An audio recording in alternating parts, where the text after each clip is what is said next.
朋友们好啊！现在我的时间是美东时间11月23日周一的下午，应该是3点半吧，3点半左右。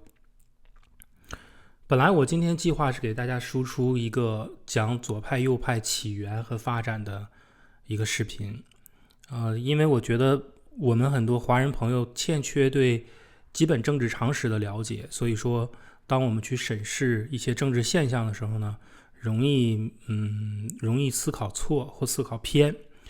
但是很遗憾，因为今天我有一些特殊的这个状况发生，所以我没有办法去做 PPT， 也就是说我现在不具备做 PPT 的条件。那么如果不能做出一个 PPT 来，我去讲这个东西，我倒是能讲，可是大家听起来呢那是一种折磨啊。那我觉得就先暂时放一放。所以说呢，今天呢，我就先也简单的讲一下左派和右派，然后讲一下呢现在的一个热点吧，算是对大家的一个小补偿。其实我们今天常谈的左派和右派，我们习以为常的谈起他们的时候，可能大部分人也并不是很清楚这个左派和右派最初它是怎么来的，或者说它都代表着什么含义。但这个不是我们大部分人的错，包括现在包括现在的很多这个政治人物，他们宣称自己是左派和右派，其实也是很模糊的一个概念，就与传统的这个政治学的定义呢，都是有出入的。这个呢是什么导致的呢？就是说政治学的发展啊，它没有跟得上现在社会现实的发展。那么我们以前讲啊，这个川普如果这次当选总统，共和党呢一定是会分裂成其他的政党。那么我们以前讲过政党是什么？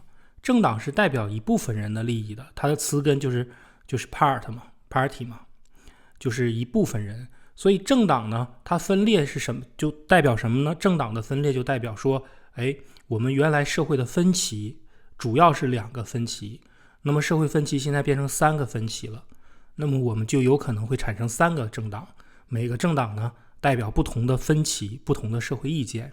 所以实际上政党的另一个侧面呢就是分歧。那么比如说我们原来讲左派和右派，左派和右派最早的起源啊，应该说它的理论起源于法国大革命的时期。那么以前我大概给大家讲过啊，左派和右派就是在法国大革命之后，这个议会的左边还是右边，但是它的思想来源呢，实际是来源于2个非常重要的人物，一个呢就是我们常提的托马斯·潘恩，一个呢是这个叫伯克是叫应该是英国辉格，我们应该认为他是英国辉格党的一个奠基式的人物。那潘恩呢就是左派思想的起源，那么伯克呢就是右派思想的起源。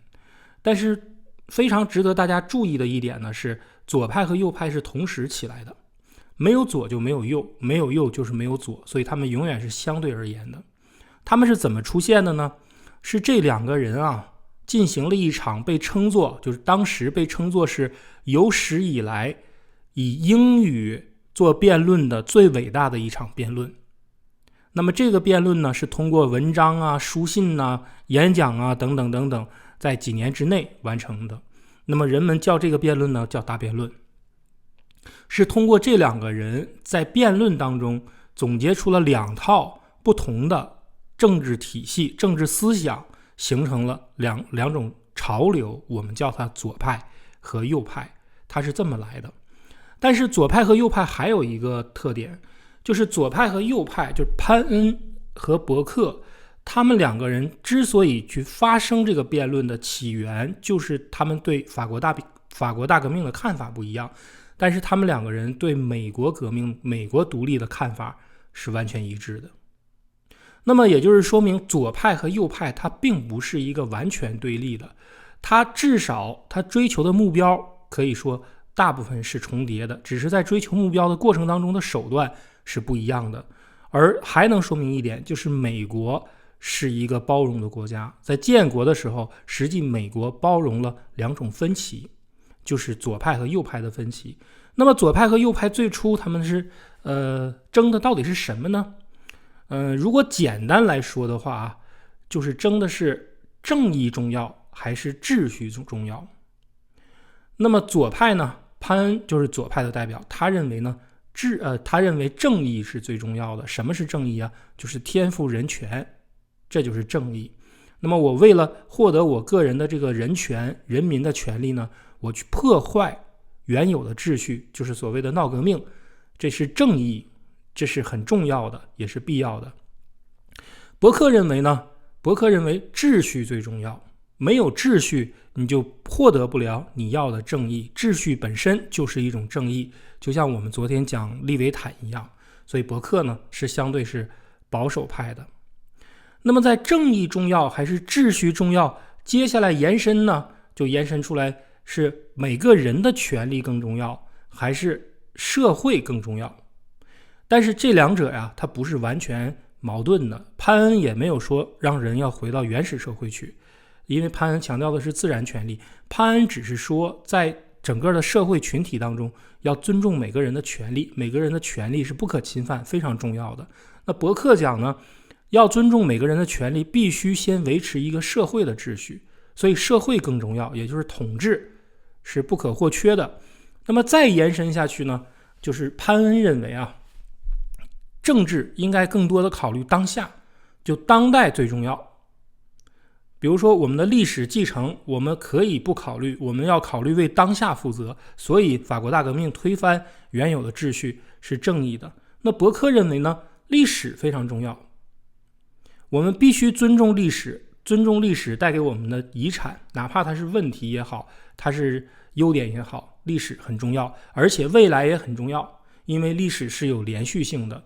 那么这两位在这上面的观点呢是截然不同的。那么这就是最早的这个左派和右派的起源。那发展到现在呢，当然了，这个我们一提到左派，首先想到的，你像我啊，在这个政治圈里面，如果你跟我提到左派，我首先想到的就是两个事儿，一个是同性恋平权问题，一个是堕胎问题。那么这就是我们常讲的标签化嘛。那左派呢，他支持同婚，支持堕胎；右派呢，他支持这个不支持同婚，反对堕胎。所以左右发展到今天啊，我们会看到它出现了一个问题。这个问题是什么呢？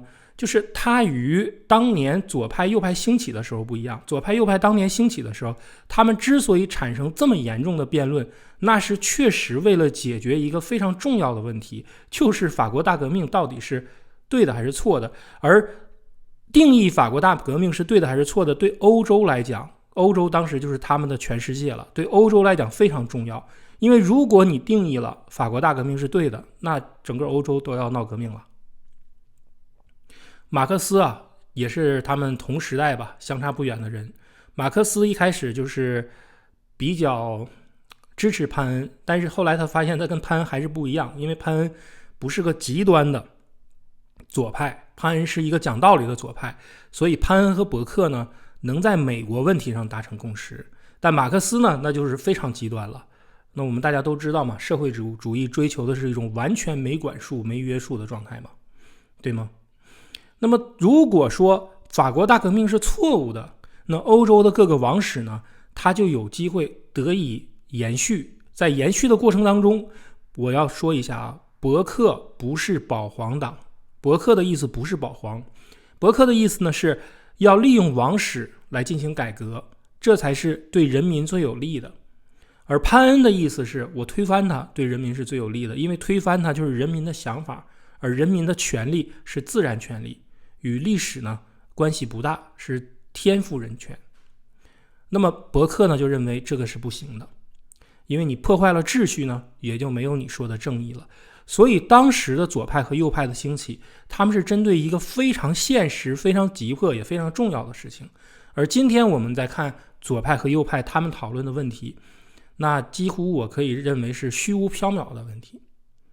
你比如说同性恋婚姻这个问题，同性恋婚姻这个问题本来它不是一个有这么激烈的矛盾的问题，就是因为它被提出来之后，它反而变得难以解决了。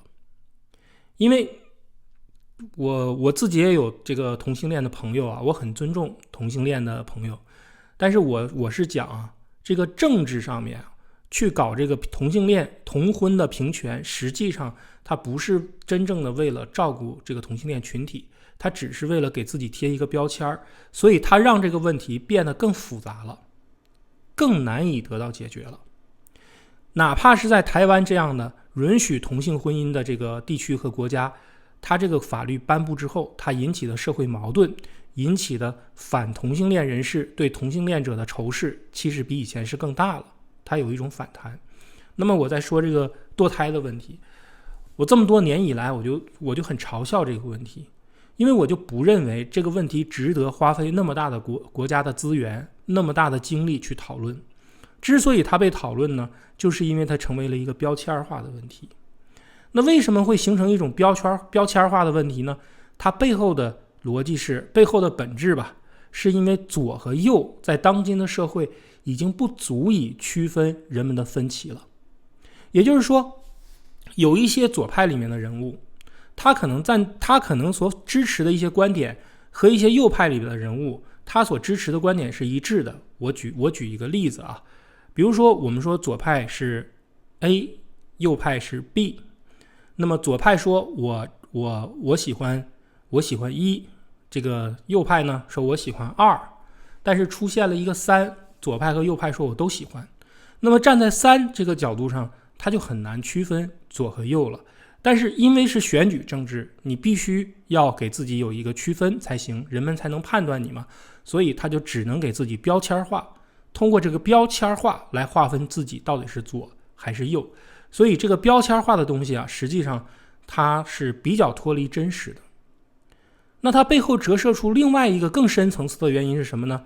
折射出更深层次的原因是我们当今这个社会的分歧已经远远超过最原始的左和右的分歧，也就是远远超过最原始的那种状态，或者不是原始吧，200年前的状态，到底是秩序重要还是正义重要，或者说到底是秩序重要还是自由重要，已经远远超过这个范围了。那么西方的哲学家呢，将我们现在这个时代呢称作叫后物质主义，或者说后物质主义时期。它是什么意思呢？它对应的呢是物质主义和前物质主义。这个词啊，很多人可能都听过，但是呢，我不知道大家理不理解这个词的意思。我给大家简单的讲一下，其实很容易理解。前物质主义时期就是吃不饱饭的时候，人们主要的奋斗目标呢就是吃饱饭，获得物质。物质主义时期就是刚吃饱饭的时候。什么是后物质主义时期啊？就吃饱了撑的时候，就是你已经吃饱了，还有富裕，你对物质没有需求了。整个社会的最大诉求已经不是物质了。我们中国有一句话叫保暖思淫欲，这个淫不是做这个淫乱黄色的那个意思讲，这个淫呢，它在古文里的意思啊，在这句话里的意思是多余的，就是你吃饱了，你就要想多余的事儿了，就是我们今天说的大白话啊，吃饱了撑的。那么在我们现在这个吃饱了撑的年代呢，人们的分歧啊就多了。因为在吃不饱的时候，人们主要的分歧就那么几个，就是能活下来还是不能活下来，非常简单。那么有的人认为呢，就像潘恩认为我必须闹革命，我才能保障我的自由。那么伯克认为呢，有一个秩序啊才是更能保障自由的。那现在这个问题不存在了，天下呢趋于一种看似太平的状态。那我就要想，我跟你还有什么不一样的地方？那就出现了各种不一样嘛，种族的矛盾也凸显出来了。你说种族的矛盾200年前有没有？当然有啊，那个时候还有黑奴呢，那个时候英国也反对美国蓄奴，但是它在当时就不是一个主要矛盾。那你说这个同性恋的问题在那个时候有没有？当然有啊。那从圣经上看，同性恋可能是自人类以来就可能很早就有的一个现象，但是那个矛盾呢没有被提出来。为什么？人还吃不饱饭呢，哪有功夫想这个事儿啊？忍了吧，对吗？就忍了。所以说呢，它不成其为一种诉求。但是当今天已经进入到后置主义的时期之后呢，人们的诉求就变得多了，那么你的诉求跟我的诉求自然不一样。所以今天左和右呢，已经很难以去划分人和人之间的这种分歧了。也就是说啊，这个社会的分歧变多了，那么我们的政治理论呢，没有跟得上。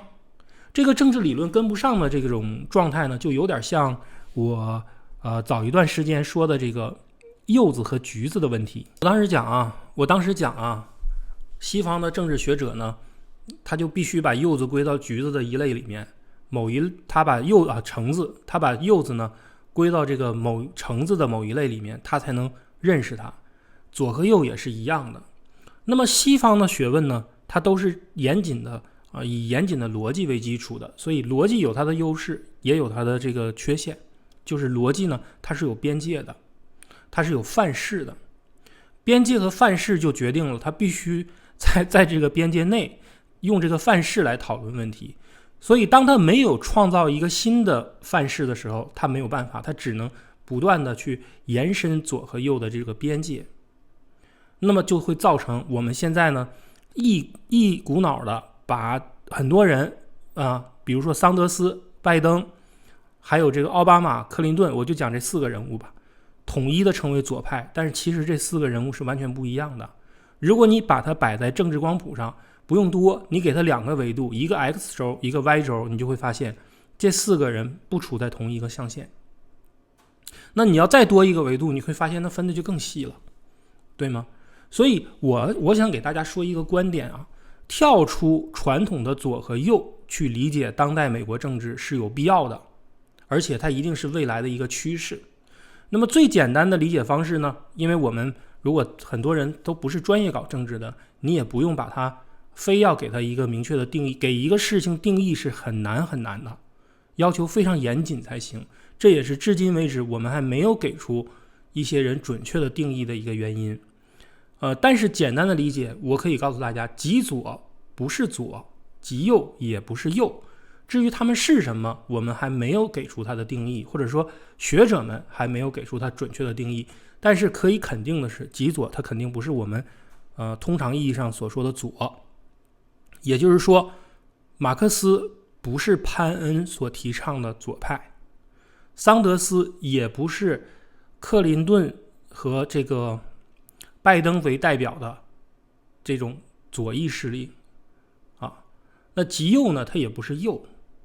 你能说你能说这个我还不好举这个例子啊，我想举希特勒，但我觉得有点不合适。极右肯定不是右。你能说川普是右派吗？他显然不是，他连极右都不是。那你能说蓬佩奥是右派吗？他是极右，那他显然他也不是右派。所以大家至少心里面要有这么一个意识，这个意识是什么呢？政党和我们说的左右，它的来源是产自于具体的社会分歧。但是随着历史的发展啊，随着社会的向前呢，人和人之间的分歧是越来越多了，这就叫社会的碎片化，也有人说是异化。我觉得异化这个词呢用的太广泛了，异就不太容易那么具体，我觉得碎片化比较具体。当社会碎片化之后呢，分歧自然就增多了。我再举宗教的例子，原来的宗教分歧简单的来讲，在西方只有2个嘛，一个是基督教，一个是这个和伊斯兰穆斯林之间的分歧，后来多了一个犹太教基督教穆斯林之间的分歧，那是因为犹太人不断的渗入欧洲之后导致的。那么现在这种宗教的分歧在西方已经远远大于这3个宗教了，各种教我们没有听过的很多。我有一次我听人讲，在美国还有人成立了一个以中国的某一个学科和圣经还有古兰经什么混杂的一个宗教，就什么样的都有。那么当他们的势力大到一定程度的时候，他自然他会主张他的权利因为他跟你不一样，所以他就一定有分歧哪怕有一点不一样，他也有分歧这就是说，人们的分歧最早是很大的不同导致分歧，当很大的不同这个解决之后呢，我们就很小的不同就导致分歧。那很大的不同往往是小的，很小的不同很大的不同往往是少的，很小的不同呢往往是多的，所以分歧也就越来越多。那么现代政治呢，尤其是西方的这种民主政治啊，为什么我们说它有可能会不适应于未来人类的发展呢？就是它有可能会很难形成绝对多数。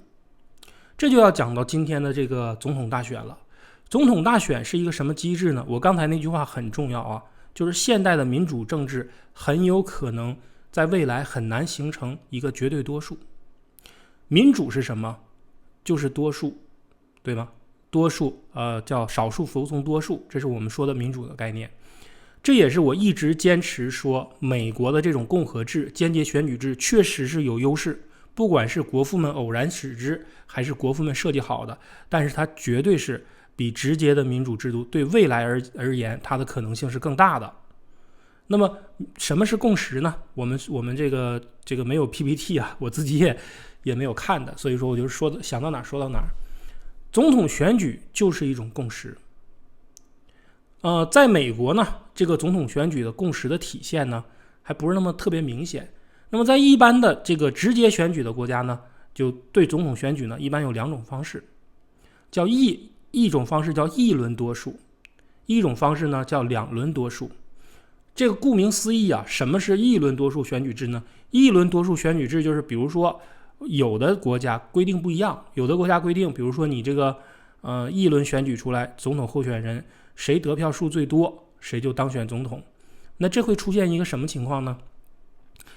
有2个候选人，或者有3个候选人，有2个候选人呢，每个人的得票呢都没有超过一半，这种情况是很有可能出现的，因为有人可能会不投票，那有人呢可能会弃权。那又有3个候选人呢，那这种情况出现的概率就更高了。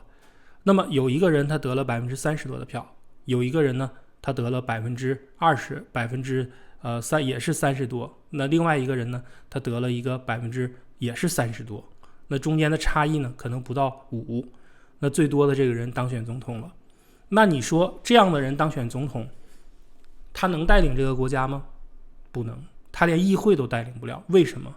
因为他根本就没有达到绝对多数，所以议会里面的人不可能是超过一半支持他的，他的政策呢也是很难推行下去的。那么我说的这是不是个故事呢？不是，这个在南美洲就曾经多次的发生。如果我没记错的话，秘鲁当年就发生过这样的事情。由于这件事情的发生，他们把选举法都给改了，改成什么了呢？改成2轮多数。2轮多数是什么概念呢？就在直选国家，第一轮选出来了，我还要再选一轮。比如说第一轮选出来了，优胜者2个人进入到第二轮，第二轮一般情况下，因为只有2个人了，那么那个多数胜出的，他就一定是超过一半的了。超过一半意味着什么？你的得票率超过50%啊，意味着你就取得了一个共识。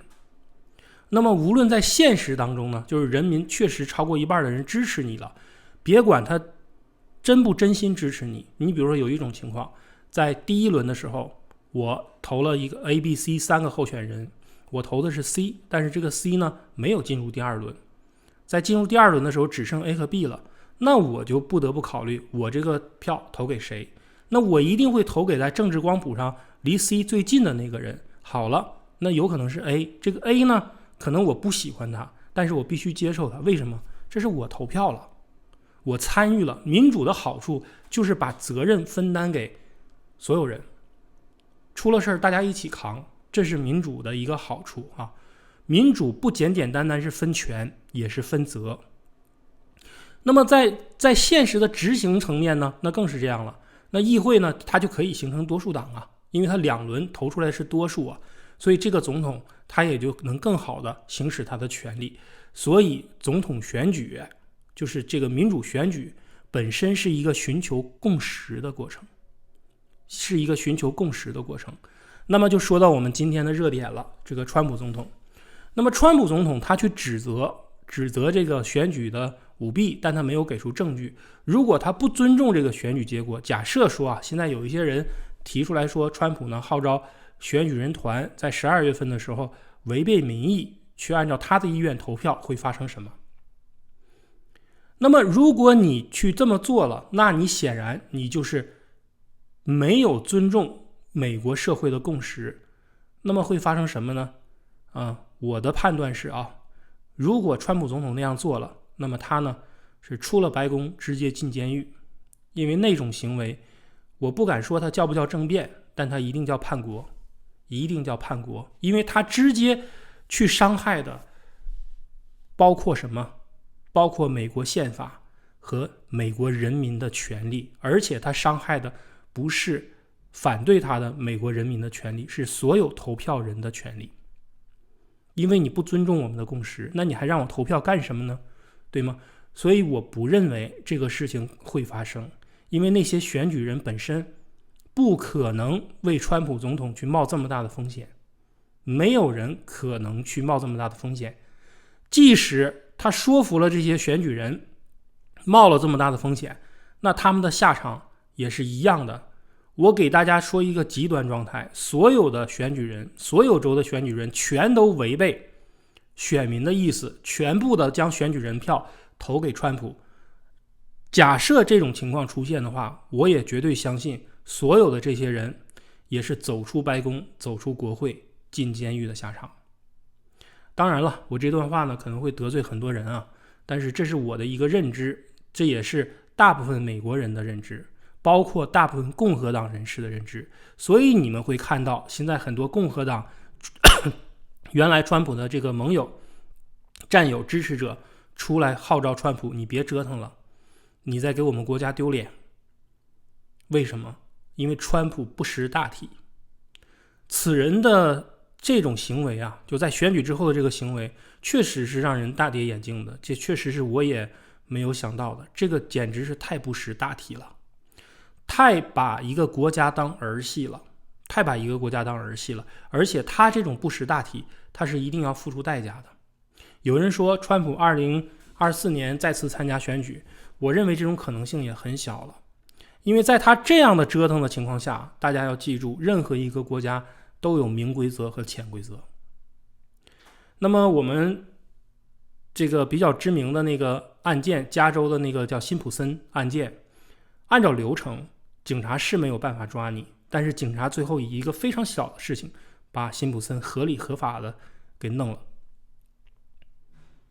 任何一个国家都有这种事情发生，为什么？人呢都有情感，人都有情操，人都有良心，这是一个人性的使然。所以我对川普总统的未来是很堪忧的，可以说他现在折腾的越大，他的未来的下场呢会越惨。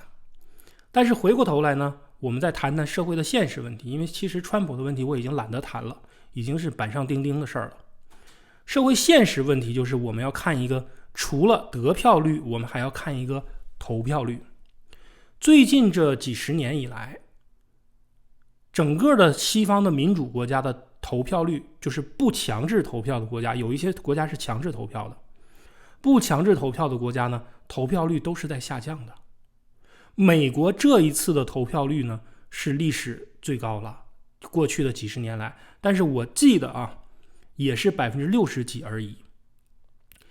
这是什么意思就是有投票权的人超过30%选择不投票。那么这种情况说明什么呢？这种情况说明这些人认为通过投票解决不了社会分歧，主张不了他们的权利。那么这就折射出现有的美国的政治制度或者说民主制度有缺陷了，有不足了。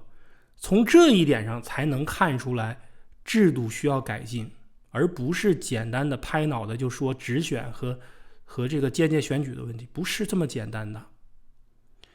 它的设计就是在底层的政治的设计没有跟得上这个时代的发展的主要原因，是因为原有的分歧没有这么多，现有的分歧超过了我们传统政党所能代表的那些分歧。最简单的例子啊，大家可能对体育赛事感兴趣，那么它有循环赛嘛，比如说足球比赛有循环赛制啊。我对体育赛制呢体育赛事不是很感兴趣，但我起码知道，如果这个比赛有10个队参加，或者有20个队参加，它的赛制呢就有可能有区别，而这个赛制的区别呢，也可能会导致结果就不一样。就同样一个队在不同的赛制安排下，它可能结果就不一样。选举也是一样的。那么原来呢，人们选举就是因为有分歧才选举嘛，没分歧就不用选举了，就让他当就行了。那么原来人们的分歧是2个，或者说3个，那么现在人们的分歧5个、10个、30个、50个，那么你这个制度就要变了，这个赛制就要变了。至于这个赛制怎么变，我们还不知道，但是我想说的是，这个赛制是必须要变的，不变它是涵盖不了目前的这些社会分歧的。我们现在能看到的社会分歧，那岂止是传统的左和右啊，种族的分歧、阶级的分歧、宗教的分歧、性别的分歧，各种分歧，甚至持枪还有分歧，那能是简单的一个左和右能解决的吗？不是。所以我认为西方社会它如果不能完成这次迭代，它就会出现一个大的混乱。那么我去讲争天下这期视频中国也是看到了这个机会我在评论区还举了个例子，就是说中国看到了，说你这个目前的西方的民主的制度，就是资本主义制度，叫民主资本主义吧，用的是叫什么？叫586电脑，那已经跟不上了，但是你还没有产生下一代，下一代有可能是奔腾2。我用的电脑比你更陈旧，我可能用的是486，那我呢已经看到你586落后了，我干脆就不用你，我想自己造一个最先进的、最新的一个这个 Max Pro 苹果的电脑。那中国它之所以他认为现在的时间窗口已经到了，他就是看到了西方世界的一个衰落，或者说是一个内忧和外患内忧就是我刚才指的这个制度本身的问题。政治家看问题，尤其是国家层面的领导人看问题，他不会看我们通常认为的那种简单的表象，他会看到你这个制度本身的设计出了问题。制度是什么？制度就有点不恰当的例子，有点像数学吧，它是非常严谨的，而且是可推导的。那么中国看到这个机会之后呢，他自然他就想崛起嘛。我们大家也看到了，上个星期这个中国的国家主席习近平连续出席了3个国际会议G20、金砖，还有一个 APEC， 对吧？那这都预示着着急了嘛，中国想起飞。可是问题是，我们回过头来看，中国做没做好准备呢？我们上一期视频呢，我就为这期视频呢，我是解释了无数次了，在这里呢再多做一次解释也无妨。因为我发现我上次说完了魏忠贤的例子和我亲身经历的例子之后，还是有朋友没听懂我是什么意思，那我真的是无奈了。如果你这都听不懂，我真的是无奈之上的无奈。我的意思是，我转述的是一个事实，不是我在表达我的观点。我希望这是我最后一次解释。如果朋友们连什么是事实，什么是观点都区分不出来，那我们怎么去讨论问题呢？对吗？我转述的事实，它不代表它是我的观点。那么在我看来，中国现在最大的问题是什么呢？最大的问题就是说，如果中国抓不住目前的这种西方的衰落的时期去搞它的崛起，它未来是没有可预见的未来，没有机会了。为什么？一旦西方自己升级完成之后，那它还是比你先进啊，因为这是历史积累啊，对吗？我比你年长1岁，明年我还是比你年长1岁啊，对吧？这就是一个历史积累。所以说它不能等西方缓过来。但是呢，他自己国内的内部条件又没有达到这个真正的实力。中国国内现在是什么情况？我在1年前谈过中国的债务问题。中国国内目前的情况是中央顾不了地方，地方顾不了乡下。它会发生什么呢？它会发生一个抢钱行为。政府抢富人的钱我已经讲过了，但是大家不知道的是，政府之间也会相互抢钱。中央政府呢，不为地方政府去承担一些这个财政上面的背书啊，也不再为地方去偿还债务，这本身呢就是一种变相抢钱嘛，对吧？原来给的，现在不给了。那么地方政府之间呢，会相互抢钱。比如说，如果我判断的不错的话，以后假设一个上海公司在深圳开个分公司啊，这还好点。一个上海公司假设说在河南开个分公司，那就很有可能河南税务、河南政府那就要先打你的土豪，而不是先打他本地的土豪。那比如说还是一个上海公司在河南开一个分公司，跟河南的企业家合作，那很有可能河南的企业家就要配合河南公安，把你这个上海的企业家给控制了，甚至给你绑票了，当然是合法的，有理由的，让你呢放点血。那我相信呢，我说这个话呢，很多朋友觉得我是在胡说，但是你真要是在商场上混，你要是在这个系统里混，尤其是公安系统，你就会知道，哎呀，约翰今天说的话不是个未来时啊，这不就是我们现在正在干的事儿吗？所以在这种情况下，在内部不稳的情况下，中国突然发力要争这个世界的这个霸主的地位，那么呢，我对这种状态的形容呢，就4个字，叫推车上山。推车上山啊，是一个象。这个象是什么呢？大家自己去想象一下啊。